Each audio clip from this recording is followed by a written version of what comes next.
We all want our kids to learn in healthy, safe environments. I mean, that's a given, right? But what if there's a major blind spot in how we're thinking about that?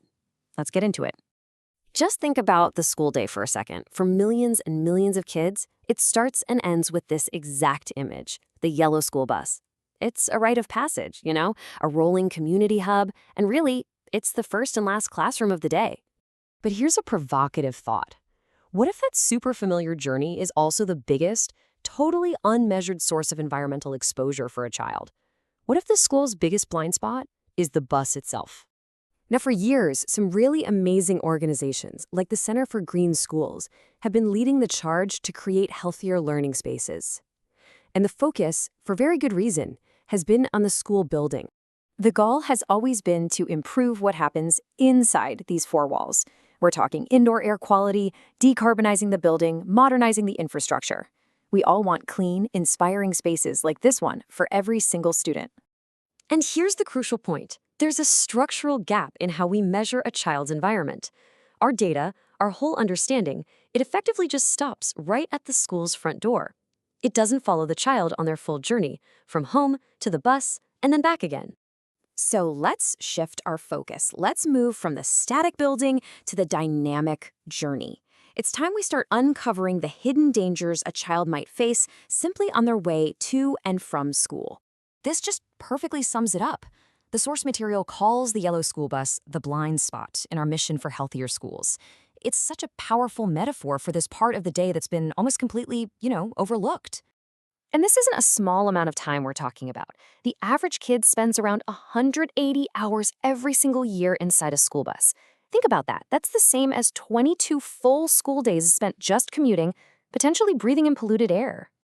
So what's really in the air on these older, non-electric buses? It's not just exhaust. It's this whole cocktail of pollutants. Nitrogen dioxide, carbon monoxide, and especially this really harmful stuff called particulate matter, or PM 2.5, which can get deep, deep into a child's lungs. So how do you fix a problem you can't even see? Well, the answer is to make the invisible visible. And new technology is now allowing us to gather data that actually follows children throughout their entire day. And this is where it gets really clever. The idea is to transform the buses themselves. You take them from being part of the problem, and you make them a key part of the solution. They become these mobile environmental labs, mapping pollution block by block. By collecting all this data, we can finally prove the real-world health impact of switching to clean electric buses like this one. It's no longer just some abstract policy goal, it becomes a measurable outcome, route by route, child by child. So how does this actually work? Well, it's pretty straightforward. First, you equip the buses with these small sensor nodes. Then these nodes map pollution levels along every single route, which lets you identify hotspots. And finally, and this is the most important part, you can link that exposure data directly to student health outcomes. This whole process takes us from a bunch of abstract data points to something much, much more powerful. Concrete improvements in student health and, honestly, just smarter school operations. Because what happens outside profoundly affects what happens inside. The data collected by the buses can actually tell a school's smart ventilation system when it's safe to bring in fresh air and when it's probably better to recirculate. It can inform everything from when to change filters to planning recess. And this has profound real-world consequences. Asthma is a leading chronic disease in children. By optimizing air quality both on the commute and in the school, we can directly help reduce the frequency of asthma attacks and other health emergencies. That means fewer trips to the nurse and just fewer scary moments for kids. So, here's the crucial shift in the conversation. We move from simply saying, hey, healthy buildings are important, to being able to prove with hard data that our Clean Air Initiative improves student attendance by X% and reduced inhaler usage across the district. That is policy-changing data.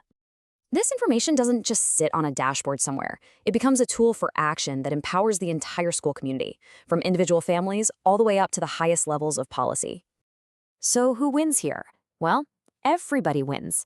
Parents get transparency, maybe even alerts about their child's daily exposure. Schools get the hard data they need to justify funding for critical upgrades. And policymakers, they can finally see and address environmental justice issues, making sure all kids have a healthy journey to school. And that really gets to the heart of it. The ultimate goal here isn't just about sustainable buildings or clean technology for their own sake. The goal is to raise measurably, provably healthier children. So let's end with this question to chew on. By focusing on the entire journey, are we simply building green schools? Or are we finally building a future where every child has a healthier, cleaner path to getting a great education?